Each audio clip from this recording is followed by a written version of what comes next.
guys, my name is Milab Gupta and you are watching me on my YouTube channel English with Milab। दोस्तों आज की इस video में हम एक बहुत ही यूनिक टॉपिक सीखेंगे और टॉपिक है मॉडल वर्ब। जी हाँ दोस्तों, उससे पहले हम इस वीडियो को शुरू करें, इन सेंटेंसेस को जरा ध्यान से देखिए।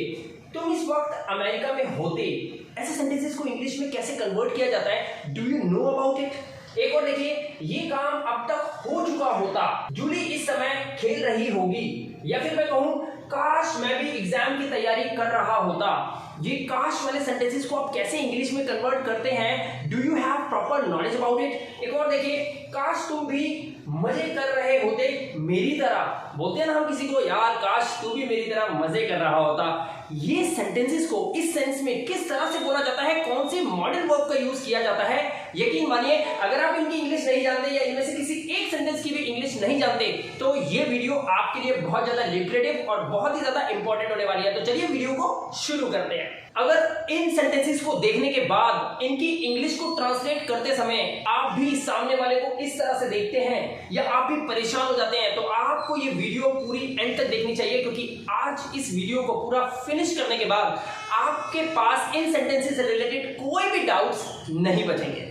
तो ऐसे सेंटेंसेस को बनाने के लिए ज्यादा मेहनत नहीं करने की जरूरत है, सिर्फ आपको यह समझना चाहिए कि अगर किसी सेंटेंस के लास्ट में आता है होता, आप देख सकते हैं ना यहाँ पर होते, तो ऐसे सेंटेंसेस को बनाने के लिए या तो आप वुड हैव बीन का यूज कर सकते हैं या फिर आप वुड बी का यूज भी कर सकते हैं, राइट?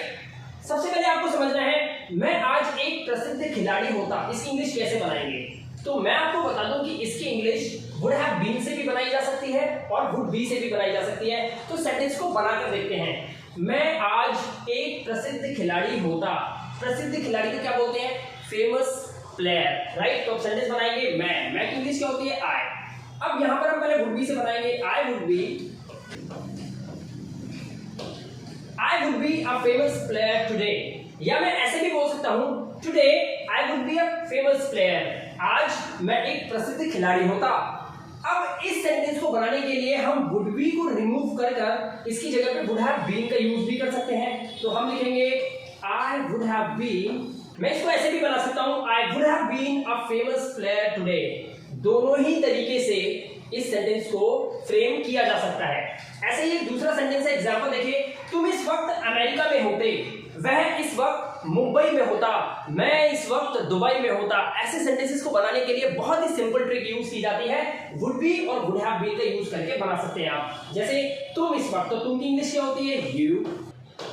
तो आप ऐसे बोलेंगे you would be in America at this time, और अगर आप चाहें तो वुड हैव बीन का यूज भी किया जा सकता है, बट आपको वुड बी को हटाना है और यहां पर लिखना है वुड हैव बीन। तो सेंटेंस क्या बनेगा? You would have been in America at this time, आप इस वक्त अमेरिका में होते, राइट? अब देखते हैं इसके दूसरे सेंस को। अगर किसी सेंटेंस के अंदर लास्ट में आता है होता था तो हम वुड बी से बनाएंगे, और अगर किसी सेंटेंस के लास्ट में आता है हो चुका होता तो हम वुड हैव बीन से सेंटेंस को फ्रेम करेंगे। देखिए एग्जांपल, मैंने जब भी उसे बुलाया वह पार्क में होता था। सेंस समझ रहे हैं आप? मैं बोल रहा हूं कि जब भी मैंने उसे बुलाया वो हमेशा पार्क में होता था। ऐसे सेंटेंसेस को किस तरह से फ्रेम करेंगे? वुड बी लगा के, मैंने जब भी उसे बुलाया, तो इस सेंटेंस को सबसे पहले बनाइए जब भी, यानी कि व्हेनेवर। तो हम लगाएंगे whenever I called, किसे बुलाया? उसे बुलाया। whenever I called him, वह पार्क में होता था, तो हम बोलेंगे he in park। तो इसको इस तरह से बोल सकते हैं whenever I called him, he would be in park, right? next sentence, वो उन दिनों बहुत दर्द में होती थी। अगर मान लीजिए मैं बात कर रहा हूँ अपनी एक बुजुर्ग दादी की जो आज इस दुनिया में नहीं है, लेकिन मैं कहना चाहता हूँ कि वो उन दिनों बहुत दर्द में होती थी। सेंटेंसेस कैसे बनाएंगे? वो उन दिनों। अब मान लीजिए अगर दादी है तो वो शी है, तो मैं बोलूँगा शी वुड बी इन, अच्छा बहुत दर्द, ये बहुत सख्त दर्द, इसलिए हम बोलते हैं सीवियर, एक वर्ड यूज करते हैं सीवियर। तो हम बोलेंगे she would be in severe pain, she would be in severe pain उन दिनों। कैसे बोलेंगे? Those days, she would be in severe pain those days, उन दिनों वो बहुत दर्द में होती थी। इस तरह से सेंटेंस को बनाएंगे। नेक्स्ट, अगर सेंटेंस के लास्ट में है हो चुका होता, जैसे हो चुका होता, क्या लिखा हुआ है, ये काम अब तक हो चुका होता लेकिन तुम्हारी वजह से देर हो गई।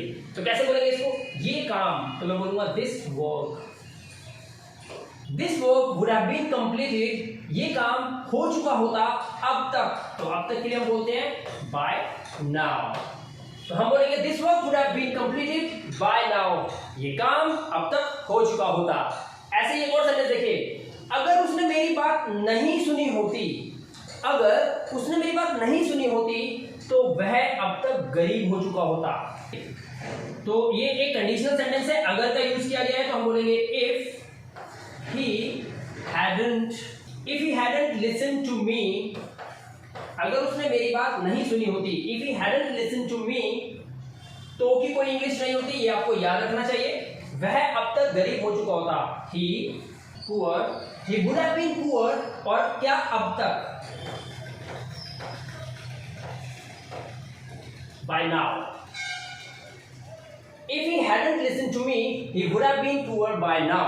चलिए अब इसके नेक्स्ट कॉन्सेप्ट को सही से समझते हैं। क्या करेंगे अब अगर सेंटेंस के लास्ट में आएगा कर रहा होगा या कर रहा होता। अगर किसी हिंदी के सेंटेंस के लास्ट में आए खेल रही होगी या देख रही होगी, या आए देख रही होगी या खेल रही होगी, जो कि सेम है, बट यहां पर आप देख सकते हैं समय की बात हो रही है, समय से, किसी समय से, किसी अंतराल से, जैसे सुबह से, कल से, परसों से, या आपने फ्यूचर परफेक्ट कॉर्डिनेट टेंस में भी सीखा होगा, पास्ट परफेक्ट कॉर्डिनेट टेंस में भी सीखा होगा, इसी तरह से प्रेजेंट परफेक्ट कॉर्डिनेट टेंस में भी हमने सिंस और फॉर का यूज करना आपको बहुत अच्छे से सिखाया हुआ है, राइट। अगर आपने इसके बारे में अभी तक कोई जानकारी नहीं ली है तो हमारी इस चैनल की प्लेलिस्ट में जाइए और वहां पे सभी परफेक्ट कॉर्डिनेट टेंस के सेंटेंसेस हैं, टेंसेस हैं, जाकर अपनी नॉलेज को एनहांस कीजिए, राइट। चलिए अब देखते हैं इसको। जूली इस समय खेल रही होगी, इसमें कोई समय की बात नहीं हो रही, आ रहा है इस समय, सिर्फ इस वक्त की बात हो रही है, कोई अंतराल या किसी लंबे समय से कोई काम के होने की बात नहीं हो रही। तो जूली इस समय खेल रही होगी, तो हम बोलेंगे जूली एट दिस टाइम। हम कैसे बोलेंगे, Julie would be playing at this time, Julie इस समय खेल रही होगी। सीमा इस वक्त टीवी देख रही होगी, तो कैसे बनाएंगे इसको, सीमा, तो हम बनाएंगे Seema would be watching TV right now, Seema इस वक्त टीवी देख रही होगी। बट इन सेंटेंसेस में और इस सेंटेंस में थोड़ा सा डिफरेंस है, जरा ध्यान से समझना। जूली इस समय खेल रही होगी, Julie would be playing at this time, right. लेकिन यहां पर देखिए क्या बोला गया है, जूली सुबह से खेल रही होगी, तो एक समय है जिस समय से अब तक ये काम हो रहा होगा। ऐसे सेंटेंस को बनाने के लिए हमें क्या सिंस और फॉर का यूज करना होता है, सुबह से की इंग्लिश होती है सिंस मॉर्निंग, राइट। तो वुड हैव बीन का यूज करके ये सेंटेंस बनेगा, इस सेंटेंस को आप वुड बी से नहीं बना सकते, तो हम कैसे बोलेंगे, तो हम बोलेंगे Julie would have been playing since morning, Julie सुबह से खेल रही होगी। यहां पर हमने सिंस मॉर्निंग इसीलिए बोला क्योंकि इस काम को, जो जूली के द्वारा खेले जाने के काम को लंबे समय से किया जा रहा है और अब भी वो किया जा रहा होगा, इस सेंस में हमने इसे बनाया है। ऐसे ही इस सेंटेंस में और इस सेंटेंस में डिफरेंस है, देखिए ध्यान से। सीमा इस वक्त टीवी देख रही होगी, यानी कि अभी हम झांक के देखेंगे ना तो वो टीवी देख रही होगी, इस वक्त की बात हो रही है, फ्यूचर की बात नहीं हो रही, इसलिए हमने वुड बी का यूज करके हमने इसे बनाया, वर्ब में आईएनजी लगेंगे क्योंकि काम के होने की बात हो रही है, राइट। देखिए यहाँ पर क्या लिखा है, 2 घंटे से, एक समय का अंतराल आ गया कि पिछले 2 घंटे से वो अभी भी देख रही होगी, क्या देख रही होगी, टीवी। तो दोनों सेंटेंस में फर्क तो आपको पता चल गया ना, ये काम जो अभी होने की बात हो रही है और इस काम को एक लंबे अंतराल से होते होने की बात हो रही है। तो सीमा 2 घंटे से टीवी देख रही होगी, तो हम बनाएंगे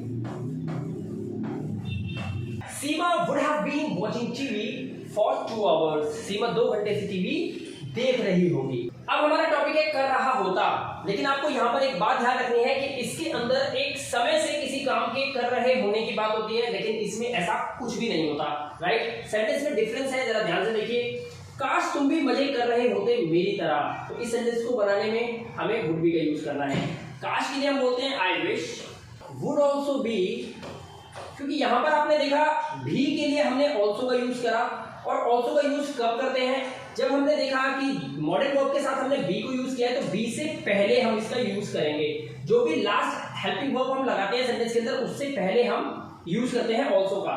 तो I wish you would also be, क्या कर रहे होते, मेरी तरह मजे कर रहे होते। इस तरह से सेंटेंस को बनाएंगे, I wish You would also be enjoying yourself like me. काश तुम भी मेरी तरह मजे कर रहे होते. राइट. नेक्स्ट सेंटेंस देखिए. काश मैं भी एग्जाम की तैयारी कर रहा होता. काश मैं भी एग्जाम की तैयारी कर रहा होता. तो प्रिपेयरिंग फॉर एग्जाम तो किस तरह से बनाएंगे? काश के लिए हम लगाएंगे आई विश.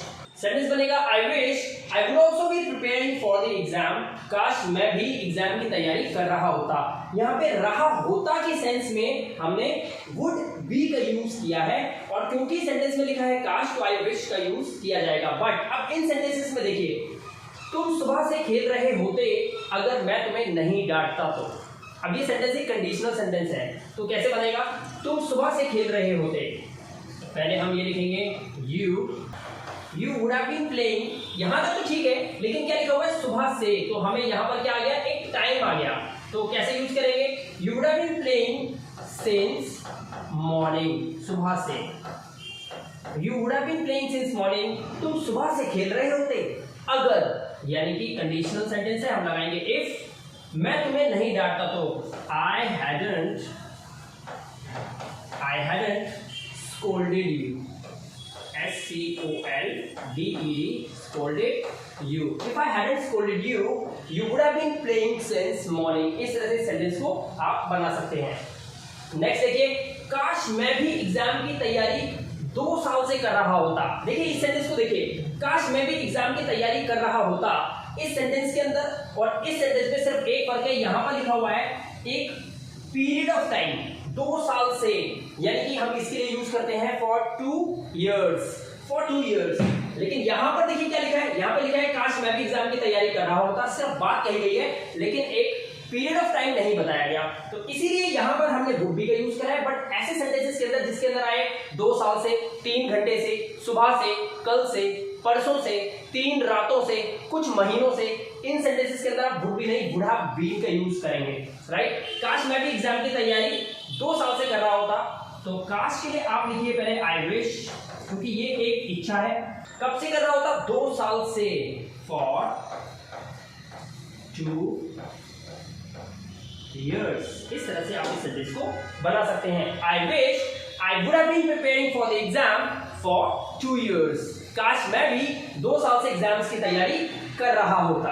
आई होप कि आपको एटलीस्ट ये डिफरेंस समझ में आ गया होगा कि कैसे हम इन सेंटेंसेस को वुड बी को और वुड हैव बीन के सेंटेंसेस को एक दूसरे से सेपरेट कर लेते हैं. सिर्फ छोटा सा है, वो ये कि यहाँ पर एक समय अवधि आती है, एक निश्चित समय आ सकता है जैसे सुबह से, कल से, परसों से, या फिर एक पीरियड ऑफ टाइम आ सकता है कि 2 घंटे से, 4 दिनों से, 5 महीनों से, कुछ दिनों से, कुछ पलों से.